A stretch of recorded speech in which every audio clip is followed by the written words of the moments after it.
Hello everyone. Today class 8 गणित मतलब आज 8th क्लास की गणित की क्लास में हम एक चर वाले रैखिक समीकरण के बारे में बात करेंगे। रैखिक समीकरण मतलब ऐसी समीकरण जो चर और अचर पदों से मिलकर बनती हैं।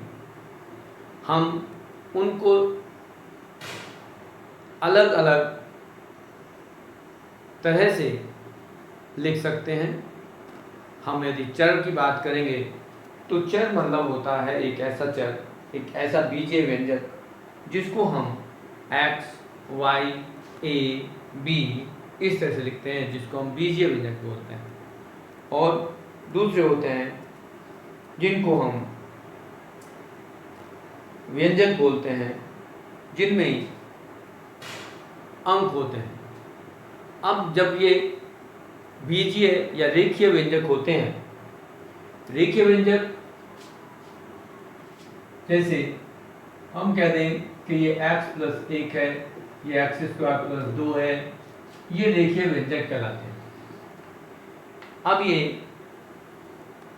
इसमें दो पद हैं, इसमें भी दो पद हैं, तीन पद भी हो सकते हैं। जैसे हम यहाँ लिखते हैं x square plus x plus 2, तीन पद का व्यंजक हो गया। लेकिन यहाँ ये सिर्फ व्यंजक है, इसको हम बहुपद भी आगे चल के कहेंगे, जब पढ़ेंगे अगले चैप्टर में तो फिर हम इसको बहुपद कहेंगे। लेकिन ये जब तक समीकरण नहीं बनता, जब तक इसमें बराबर का निशान न लग जाए, तब ये जाके समीकरण बनता है। अब ये एक घातीय समीकरण हो सकता है, दो घातीय समीकरण हो सकता है, तीन घातीय समीकरण हो सकता है, क्योंकि यहाँ पर एक घात है, दो घात है, ये भी दो घात है। लेकिन हमें कह रहे एक चर वाले रैखिक समीकरण, एक चर के भी हों और रैखिक भी हों, मतलब या x है तो x ही हो, y है तो y हो, लेकिन उनकी घात भी एक हो। जैसे ये x प्लस 1 बराबर 0, तो y प्लस 2 बराबर 0, x प्लस 3 बराबर 0, इस तरह की समीकरणों को हम एक चर के रैखिक समीकरण कहते हैं। अब इनका हल निकालना होता है कि हम इनको कैसे निकालेंगे। अब यहाँ दो भाग में बटा होता है, ये एक चर भाग होता है, एक जो है अचर भाग होता है। इनके बीच में एक बराबर का निशान होता है, जिसको समता का निशान कहते हैं। ये पूरा जो रिलेशन है, इसको हम समीकरण कहते हैं। अब इनको हल कैसे करेंगे? हल करना, यदि हमें ये कहा जाए कि y का मान ज्ञात करो, तो y का मतलब क्या है कि इन दोनों का योग 0 के बराबर है, तो y क्या होगा? y यहाँ पर यदि -2 रख दें तो ये 2 प्लस का है, 0 हो जाएगा। मतलब यहाँ से y जो होगा, इस -2 को उधर बदल दें तो ये y का मान -2 के बराबर हो जाएगा। इस तरह से हम किसी भी समीकरण की चर के मान को निकाल सकते हैं। ऐसे ही नहीं, और भी किसी भी तरह के हमारे पास समीकरण हो सकते हैं। अब इन समीकरणों को बैलेंस करना आना चाहिए, दोनों तरफ बराबर अंक होने चाहिए, दोनों तरफ जो चर और अचर हैं वो बराबर हो। अब हम यदि कह दें कि एक हमारे पास चर है जिसका मान 2 है, तो हम इसको क्या लिखेंगे? इसको और आगे रूप बदलना चाहें तो क्या करेंगे? यदि हम इसको दोनों तरफ 2 जोड़ दें, दोनों तरफ 2 जोड़ दें तो क्या होगा? ये x प्लस 2 हो जाएगा और ये 4 हो जाएगा। अब यहाँ कह दें कि दोनों तरफ हम कुछ 2 से या 3 से गुना कर दें तो क्या होगा? यदि हम 3 से गुना करते हैं तो ये कुछ इस तरह से बन जाएगा। ये तो 3x प्लस 2 हो गया, लेकिन यहाँ 12 हो गया। यहाँ हम ये भी कह दें कि यहाँ कुछ संख्या ऐसी से माइनस कर दें दोनों तरफ, तो क्या होगा? -3 से माइनस कर दो दोनों तरफ, तो हम क्या कर रहे हैं? देखो यहाँ हमारे पास x बराबर 2 था, हमने क्या किया? 2 दोनों तरफ जोड़ दिया तो ये मिल गया। फिर 3 से दोनों तरफ गुना कर दिया तो ये मिल गया। अब दोनों तरफ से 3 माइनस कर दे तो ये मिल जाएगा। अब इसको सरल करेंगे तो वापस हमें यही आएगा आंसर। देख सकते हैं कैसे? जो भी हम कर रहे हैं दोनों तरफ बैलेंस कर रहे हैं। जैसे एक तराजू होती है हमारे पास, उस तराजू में जो कुछ भी कर रहे हैं हम दोनों तरफ करते जा रहे हैं, तो ये बैलेंस बना हुआ है, ये समीकरण बनी हुई है। उल्टा वापस यदि हमें कहा जाए कि ये कोई संख्या है 3x + 4 = 12 या 15 कह देते हैं या 16 कह देते हैं, तो यहाँ क्या होगा, हमें x का मान निकालना, तो क्या करेंगे, कुछ भी करेंगे दोनों तरफ करेंगे। ये जो 4 है यहाँ, इसको यहाँ हटाए तो क्या करेंगे, यहाँ 3x + 4 - 4 कर दें, 16 में से 4 घटा दें, तो क्या हमने किया, दोनों तरफ 4 घटा दिया। तो जब 4 - 4 करेंगे तो क्या होगा, यहाँ तो 0 हो जाएगा, ये 3x बचेगा और राइट साइड में 16 - 4 12 बचेगा। फिर हम यहाँ 3 से भाग कर दें दोनों तरफ, क्योंकि यहाँ 3 है, 3 से भाग करें तो क्या होगा, 3 से 3 भाग किया तो x आ गया, और 3 से 12 को भाग करेंगे तो 4 आ गया। अब यहाँ देखो कि इस x = 4 को यदि यहाँ लेफ्ट हैंड साइड में तुम रखोगे 3x + 4 में, क्या ये आता है राइट साइड, देखो 3 × 4 + 4, 3 × 4 = 12 + 4 = 16। तो ये हो गया।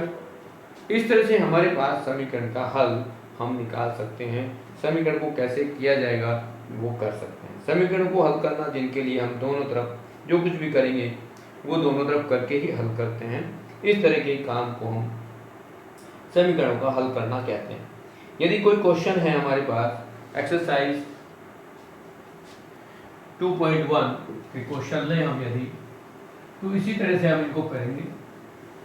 हमें कुछ बातें यहाँ प्रयोग करनी है कि एक्सरसाइज 2.1, तो क्वेश्चन नंबर 1 की बात करेंगे हम। क्वेश्चन नंबर 1 में कहा है कि x - 2 = 7 और कहा है कि निम्न समीकरण को हल कीजिए। बहुत सारी समीकरण ऐसी दे रखी हैं, बहुत सारे क्वेश्चन हैं। इस समीकरण को हल करने का मतलब है x का मान ज्ञात करना। तो कैसे करेंगे, ये यहाँ पर जो 7 है 2 है, इस 2 को हमें यहाँ से हटाना है। क्या करेंगे, ये -2 है, यदि इसमें +2 कर दोगे तो ये +2 और -2 0 हो जाएगा। जैसे अब यहाँ -2 है, यदि इसमें +2 कर दे तो बैलेंस हो जाएगा, 0 बन जाएगा। और वो काम हमें यहाँ भी करना पड़ेगा, दोनों तरफ करना पड़ेगा जो कुछ भी काम करना। तो यहाँ हमारे पास 2 - 2, ये तो 0 हो जाएगा, और बराबर में यहाँ हो जाएगा 9, तो ये आपका आंसर आ जाएगा। आप लोगों ने कुछ सीखा है, उसको भी मैं यहाँ डिस्कस करता हूँ।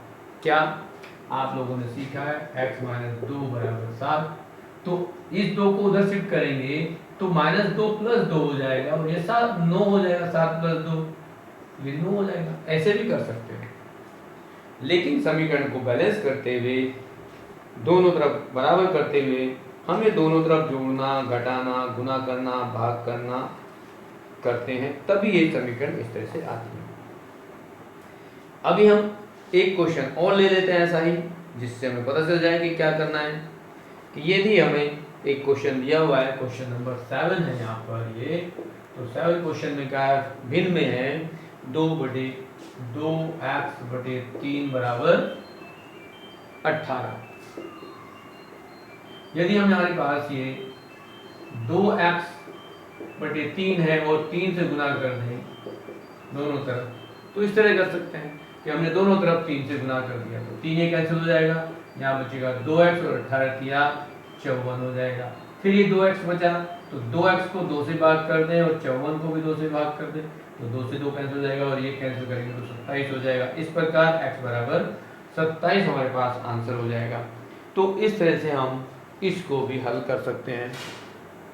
नेक्स्ट क्वेश्चन, सेकेंड एक्सरसाइज का फर्स्ट क्वेश्चन हम देखेंगे। इसमें लिखा है, अगर आपको किसी संख्या से 1/2 घटाने और उसके परिणाम को 1/2 से गुना करने पर 1/8 प्राप्त होता है, तो वह संख्या ज्ञात करो। तो यहाँ सबसे पहले हमें क्वेश्चन के अनुसार शर्त को पढ़ना है कि हमें क्या ज्ञात करना है। यदि हमें कुछ ज्ञात करना है तो क्या ज्ञात करना है, तो वो हम लिखेंगे सबसे पहले, माना कि वह संख्या जो हमें पता करनी है वो x है। यदि x संख्या है उसमें से हम कुछ माइनस कर दें, कितना माइनस कर रहे हैं, यदि शर्त के अनुसार प्रश्न अनुसार कहें तो x माइनस 1/2, मतलब उस संख्या में से 1/2 हम माइनस कर दें तो हमें क्या मिलेगा ये, और उस परिणाम को 1/2 से गुना कर दें तो 1/8 मिलता है। तो पूछा गया कि वो संख्या क्या है। ये हमें एक एप्लीकेशन, शर्त या क्या हो समस्या बेस क्वेश्चन दे दिए जो वर्ड प्रॉब्लम कहलाती हैं। पर्सन उनको हम कैसे सोल्व करेंगे। सबसे पहले तो हमारा काम होता है कि समीकरण बनाए कैसे। तो समीकरण बनाने का कोई इश्यू नहीं है, हमें जो चर दिया गया है, जो चर हमें ज्ञात करना है, उस चर के आधार पर ही हमें काम करना है। जो जैसा जैसा हमें क्वेश्चन में बोला जाता है वैसे ही हम काम करते जाएंगे। तो उसने कहा कि उस संख्या में से 1/2 को घटाएं और जो परिणाम आए उसको 1/2 से गुना कर दें तो 1/8 आता है। हमारे पास समीकरण बन गई। ये समीकरण तब बनेगी जब जैसे ये बराबर का समता का स्थान जो निशान है वो जरूर होना चाहिए, तभी समीकरण कहलाएगी। अब वो संख्या x कैसे पता करेंगे। तो जैसा हमने पहले एक्सरसाइज में सीखा कि उसमें हमारे पास जो इसके संख्या x में कुछ गुना हो रहा है, भाग हो रहा है, प्लस हो रहा है, माइनस हो रहा है, उनको वहां से हटाना है। तो सबसे पहले क्या है कि ये 1/2 जो हमारे पास भार है उसको हमें हटाना है। तो क्या करेंगे, यहाँ 2 से यदि गुना कर दें दोनों तरफ इस तरह से तो हमें यहाँ पर कुछ इस तरह से मिलेगा। ये हम 2 से इस 2 को कैंसिल कर देंगे, यहाँ से 2 से 8 को कैंसिल कर देंगे तो यहाँ मिलेगा x माइनस 1/2 बराबर 1/4। अब ये 1/2 यहाँ से हमें हटाना है तो 1/2 प्लस भी तो करना पड़ेगा। जो हमें यहाँ से हटाना है उसको बैलेंस करने के लिए हमें दोनों तरफ वो कुछ ना कुछ प्लस या माइनस करना पड़ेगा। यदि ये माइनस में है इधर तो प्लस कर दो, ये तो बैलेंस हो जाएगा। ऐसे जो यहाँ किया है वो वहां भी करना पड़ेगा, उसके दाईं तरफ भी करना पड़ेगा, राइट साइड में करना पड़ेगा। तो ये माइनस का 1/2 और ये प्लस का 1/2 दोनों कैंसिल हो जाएंगे, x बराबर बचेगा। अब यहाँ जो हमें बचा वो 1/4 और 1/2 है, इनका आंसर लेंगे तो 4 आएगा। 4 से 4 को भाग करेंगे 1 आएगा, 1 की 1 में गुणा करेंगे 1, फिर प्लस का निशान है तो 2 से 4 को भाग करेंगे 2, 2 की 1 में गुणा करेंगे 2, तो ये आएगा 3/4। तो x का जो मान है वो 3/4 हो गया। वो संख्या हमारे पास जो थी वो 3/4 थी जो हमें निकालनी है। ऐसा ही दूसरा क्वेश्चन लेंगे तो उसने कहा है कि दूसरे क्वेश्चन में एक आयताकार तरण ताल जिसको स्विमिंग पूल कहते हैं कि लंबाई उसकी चौड़ाई से दुगने से 2 मीटर अधिक है। तो दूसरा क्वेश्चन क्या होगा, अब हम इसको तरण ताल स्विमिंग पूल को इस तरह से का होता है, आयताकार होता है। कोई भी स्विमिंग पूल होगा या जिसको हम तरण ताल हिंदी में कहते हैं वो एक आयताकार होता है। अब इसमें कुछ लंबाई होगी, कुछ चौड़ाई होगी, जिसको हम लंबाई कहेंगे, इसको चौड़ाई कहेंगे। तो यहां कुछ लंबाई चौड़ाई तो कुछ होगी, बट हम कैसे मानेंगे क्या होगी। उसने कहा है लंबाई चौड़ाई से अधिक है। कितनी अधिक है, उसने फिर पूछा है कि लंबाई और चौड़ाई भी ज्ञात कीजिए। तो लंबाई चौड़ाई ज्ञात करने के लिए हमें सबसे पहले मानना पड़ेगा, माना तालाब की, तरण ताल की लंबाई जो है वो चौड़ाई पहले हम करेंगे। इसकी जो चौड़ाई है, तालाब की चौड़ाई बराबर x मीटर है। तो तालाब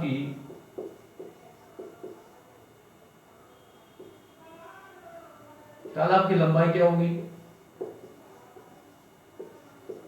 उसने क्या है लंबाई जो है चौड़ाई के दुगने से भी, यदि x लिया तो x का दुगना करेंगे और उससे भी 2 अधिक है।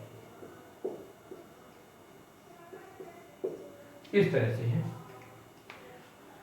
तो हमें चौड़ाई भी पता चली, लेकिन वो किस रूप में, चर के रूप में। लंबाई पता चली, वो भी चर के रूप में। क्यों, क्योंकि उनका आपस में संबंध बताया गया। उस संबंध के आधार पर हमें ये कहा गया कि इसकी जो चारों तरफ की जो लंबाई है उसका जो परिमाप है वो भी 154 मीटर है। तो हमें ये भी बताया गया कि तालाब का जो परिमाप है वो 154 मीटर है। अब तालाब का परिमाप क्या होता है ये भी हमें मालूम होना चाहिए। फॉर्मूला क्या है, तालाब जो होता है उसका परिमाप का मतलब होता है कि उसकी चारों तरफ की दूरी। अब ये हम पिछली क्लास में पढ़ चुके हैं। परिमाप निकालेंगे तो कैसे करेंगे, ये लंबाई ये चौड़ाई, ये लंबाई ये चौड़ाई, तो क्या होगा इसमें 2 बार लंबाई होगा, l प्लस बी कह दो, l plus B plus l plus B, जिसको तुम 2l और 2b इस तरह भी कह सकते हो, या ये भी कह सकते हो लंबाई प्लस चौड़ाई। अब ये हमारे पास इसका फॉर्मूला हो गया, सूत्र हो गया। अब इस सूत्र को यूज करके हमें यहाँ से x का मान निकालना है। कैसे निकालेंगे, क्योंकि जो तालाब का परिमाप हमें दे रखा है वो कितना है 154 है मीटर, और यहाँ जो लंबाई है वो हमने क्या लिया था 2x प्लस 2, और चौड़ाई क्या थी वो x थी। अब हमारे पास ये जो 2 है इसको यहाँ से हटाएंगे, तो 2 को हटाने के लिए क्या करेंगे 2 से भाग करना पड़ेगा, तो यहाँ 154 को भी 2 से भाग कर दो, और यहाँ भी इसको भाग करोगे तो 2x और 1 3x, तो ये हो जाएगा प्लस ब्रैकेट में 2/2। इस 2 से ये कैंसिल करने के लिए हमने भाग किया था, तो ऐसे ही यहाँ इस 2 से भी तो इसे कैंसिल करेंगे, 2 सत्ते 14, 2 सत्ते 14, यहाँ आएगा 77, और ये आ जाएगा 3x प्लस 2। इस 2 को इधर शिफ्ट करेंगे, हम बदलेंगे, तो क्या करेंगे हमें 2 को माइनस करना पड़ेगा। हम इसको लिख सकते हैं इस तरह से 3x प्लस 2 माइनस 2, और यहाँ भी 77 में से भी 2 घटा दें, तो क्या होगा 3x बराबर 77 माइनस 2 75 आ जाएगा ये। अब 75 को भी हमें यहाँ 3 गुना हो रहा है x में, 3 से भाग करेंगे, तो क्या करेंगे 3 से भाग करेंगे तो 3x/3 बराबर 75/3, 3 से 3 काटेंगे, इससे काटेंगे, तो हमारे पास क्या होगा x का मान जो आएगा वो 25 मीटर आएगा। अब x तो आ गया हमारा, मतलब चौड़ाई तो आ गई 25 मीटर, तो लंबाई क्या होगी, अब हम यहाँ चौड़ाई हमारे पास x थी वो आ गई 25 मीटर। लंबाई निकालने के लिए x की जगह यहाँ रखेंगे x को 25, तो यहाँ क्या लिखेंगे हम, अतः तालाब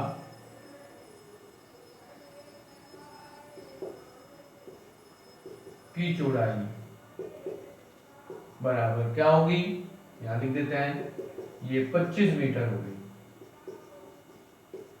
तो तालाब की लंबाई क्या हो जाएगी,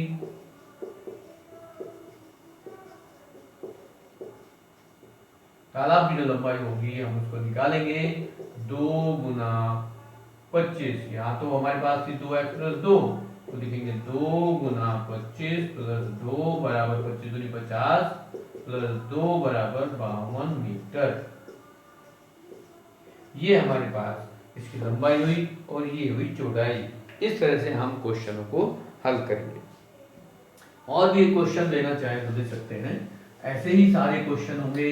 हमें किस तरह से काम करना है ये थोड़ा सा समझना जरूरी है कि हम समीकरण कैसे बनाएं। समीकरण तो किसी की बन जाएगी, लेकिन हमें ध्यान देना है कि उसको हम कैसे बनाएंगे कैसे, बहुत आसान है। आसान क्यों है, क्योंकि जैसा क्वेश्चन में लिखा है वैसे ही हमें प्रयोग कर देना है। अब अगले क्वेश्चन को देखें, क्वेश्चन नंबर 3 को, तो उसने कहा एक समद्विबाहु त्रिभुज का आधार 4/3 सेंटीमीटर है तथा उसका परिमाप 4 सही 2/15 सेंटीमीटर है। उसकी 2 बराबर भुजाओं की माप ज्ञात करो। अब सबसे पहले हमें मालूम होना चाहिए, क्वेश्चन नंबर 3 में कहा है कि समद्विबाहु त्रिभुज है। समद्विबाहु त्रिभुज किसे कहते हैं, सबसे पहले तो ये मालूम होना चाहिए कि समद्विबाहु त्रिभुज किसे कहते हैं। समद्विबाहु त्रिभुज उसे कहेंगे जिसकी 2 भुजा बराबर हो। हम ये दोनों भुजा बराबर मान लेते हैं। अब ये तो पता नहीं हमें तो ये तो पता करना है समद्विबाहु त्रिभुज में उसने कहा जो बराबर भुजाएं उनको पता करो, और जिनको पता करना तो उसको हम कह देंगे चर, और चर को हम लिख लेते हैं x। तो यहाँ लिख देंगे माना 2 बराबर भुजा भुजा बराबर x सेंटीमीटर है।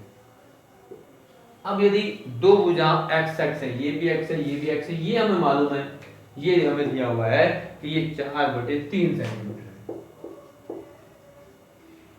तो तीसरी भुजा BC जो है, अब यहां हम कहते हैं कि AB बराबर AC बराबर x सेंटीमीटर, तो BC जो दिया हुआ है हमें दे रखा है 4/3 सेंटीमीटर।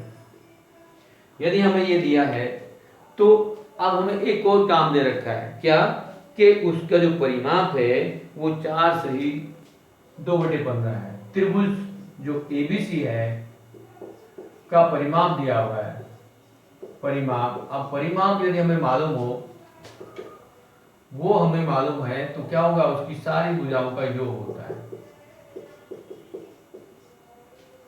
किसी भी आकृति का परिमाप उसकी सारी भुजाओं का योग होता है। तो यहाँ हमारे पास जो भुजा है, 3 भुजा है, तीनों का योग कर देंगे, तो यहाँ हम इसमें लिख दें। अब यहाँ जो परिमाप दे रखा है वो है 4 सही 2/15, ये भिन्न में आ गया। तो यहाँ ये समझाना चाहते हैं कि बच्चों को भिन्न भी जोड़ना, घटाना, गुना करना आता है कि नहीं आता है, तो हमें फोकस करना पड़ेगा कि हमें भिन्नों का भी पता होना चाहिए। तो एक ए भी हमने क्या लिखा x, BC 4/3, AC x, तो x x तो हमारे पास 2 है, तो हम यहाँ लिखेंगे 2x + 4/3 और ये था 4 सही 2/15। अब देखो कि ये जो अचर पद हैं इनको एक तरफ ले आते हैं, हम इस 2x को इधर ले जाएं और इसको इधर, तो दोनों को इंटरचेंज कर दें तो हमारे साइन चेंज नहीं होते। हम पूरा का पूरा उठा करके इसको इधर एज ए 2x + 4/3 बराबर 4 सही 2/15 लिख सकते हैं। अब ऐसा क्यों लिखते हैं, क्योंकि जो चर वैल्यू है उसको हमें बाईं तरफ रखना चाहिए और अचर को दाईं तरफ रखना चाहिए, क्योंकि आसानी से वो कैलकुलेशन हो सके, आसानी से गुना भाग कर सके। तो अब हमें क्या करना है कि इसको मिक्स भिन्न से साधारण भिन्न बदल दो, ठीक है। तो यहाँ हम क्या करेंगे, ये 2x है, यहाँ 4/3 है, 4/3 को यहाँ से हटाना है तो क्या करेंगे, ये प्लस का तो -4/3 करना पड़ेगा, और दाईं तरफ में 15 चौके 60 + 2 62/15 है, और यहाँ 4/3 ऐसे करना पड़ेगा। 4/3 या माइनस करना, यहाँ भी करना पड़ेगा। अब हमें क्या करना है कि ये तो होगा 0, यहाँ बचेगा 2x, और इनका हमें एलसीएम देना पड़ेगा। 15 और 3 का एलसीएम होता है 15। 15 से 15 को भाग करेंगे 1 आएगा, 1 को 62 में गुणा करेंगे 62 आएगा, फिर माइनस होगा, 3 से 15 को भाग करेंगे 5 आएगा, 5 चौक 20। अब यहाँ क्या होगा, 62 - 20 42/15। अब हमें क्या मिलेगा, 2x जो था उस 2x को 2 से भाग करेंगे, और यहां भी 42/15 को भी 2 से भाग करेंगे, इस तरह से। तो ये 2 से 2 कैंसिल होगा, यहाँ से 2 42 कैंसिल करेंगे तो 21 आएगा। अब यहाँ जो x बचा वो 21/15 बचेगा, और 21/15 को और भी हम आसानी से सरल भिन्न में बदल सकते हैं, क्योंकि ये 3 से दोनों कट जाते हैं, 3 7 21 और 3 पंजे 15। तो x का मान क्या आएगा, x बराबर 7/15 सेंटीमीटर आ गया। तो दोनों जो बराबर भुजा थी किसी त्रिभुज की x, वो 7/5 सेंटीमीटर हो गई। इस तरह से हम क्वेश्चनों को करते जाएंगे। अगला क्वेश्चन भी देखें तो उसमें क्या है, 2 संख्याओं का योग 95 है, यदि एक संख्या दूसरी से 15 अधिक हो तो दोनों संख्या ज्ञात करो। अब आसान हो गया, और उसमें हमें बता दिया कि एक संख्या क्या है, दूसरी का संबंध क्या है, दोनों का योग क्या है, हमें उसमें दे दिया गया। जो दिया गया उसी को प्रयोग करते हुए करेंगे हम, कुछ नया नहीं करना, कुछ भी अपने पास से नहीं करना, जो बोला जा रहा है वही करना है। उसने कहा 2 संख्याओं का योग, क्वेश्चन नंबर 4, 2 संख्याओं का योग हमें दे रखा है 95। उसके साथ आगे दिया कि यदि एक संख्या दूसरी से 15 अधिक हो। अब एक संख्या जो है वो दूसरी से बड़ी है, कितनी? 15। तो हम पहले छोटी संख्या को मानेंगे, माना जो छोटी संख्या है वो क्या है? छोटी संख्या बराबर x है। तो बड़ी संख्या क्या होगी? दूसरी बड़ी संख्या बराबर होगी x प्लस 15, क्योंकि जो दूसरी संख्या वो पहली से 15 अधिक है। तो यहाँ तो 2 का योग था, तो इन दोनों का योग क्या होगा? ये। अब हमारे पास एक संख्या x और दूसरी x प्लस 15 और दोनों का योग हो गया ये 95। तो क्या करेंगे? यहाँ ये 2x हो गया, ये 95 जो हमारे पास है इसमें से हमें इसको सरल करना है। तो ये 15 को पहले उधर ले जाओ। कैसे ले जाएंगे? यहाँ जो 15 है -15 करना पड़ेगा और यहाँ 95 से भी 15 को माइनस करना पड़ेगा। तो ये 15 - 15 0 हो जाएंगे। 95 - 15 करेंगे तो ये 80 हो जाएगा। फिर x 2x को 2 से भाग करेंगे, 80 को भी 2 से भाग करेंगे तो x बराबर आ जाएगा 40। अब ये संख्या है तो संख्या तो उसका कोई मात्रक तो होता नहीं, तो यहाँ एक संख्या जो है वो 40 है। तो दूसरी क्या होगी? अब यहाँ लिखेंगे आता है पहली या छोटी संख्या, छोटी कह दो, हमने छोटी माना था। छोटी संख्या 40 है और बड़ी संख्या 40 प्लस 15 बराबर 55 है। इस तरह से आप आंसर लिख देंगे। ऐसे ही 5वां क्वेश्चन है, दो संख्याओं में अनुपात 5:3 है, यदि उनमें अंतर 18 है तो संख्या ज्ञात करो। अब अनुपात भी पढ़ना है क्योंकि हमने 7 में पढ़ा था अनुपात। तो क्या करेंगे? क्वेश्चन नंबर 5 देखेंगे। दो संख्याओं का अनुपात क्या है? जो हमें दे रखा है उसी को प्रयोग करना। संख्याओं का अनुपात दिया हुआ है वो 5:3 है। अब उनमें अंतर दिया गया है कि दो संख्या है। तो अब दो संख्या कौन कौन सी हो सकती है? तो पहले इनके अनुसार, अनुपात के अनुसार कहेंगे। माना बड़ी